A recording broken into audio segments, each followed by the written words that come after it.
Local leaders say Bayou Lafourche is looking much better after a large oil spill. In fact, the Unified Command Post in charge of the response is already set to scale back its presence.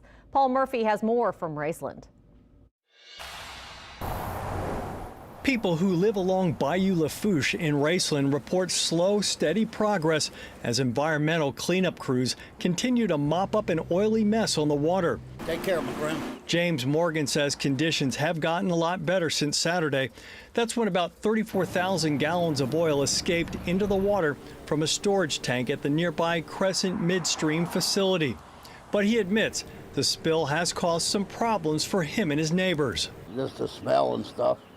Can't fish. Well, I couldn't fish. Hell, that stuff would get all over your bait and hook. You ain't gonna catch nothing, you know. Friday, local leaders took a boat tour of the impacted areas. The spill left a miles-long oil slick on the bayou from Raceland to Lockport. There is still a noticeable sheen on the water, with some clumps of oil in the absorbent boom stretching across the bayou.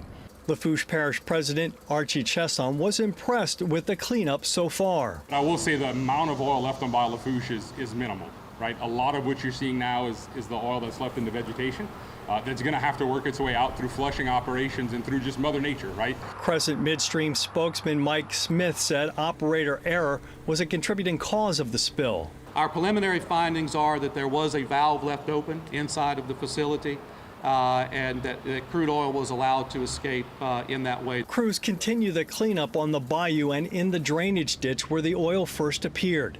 The spill is blamed for the death of some aquatic wildlife.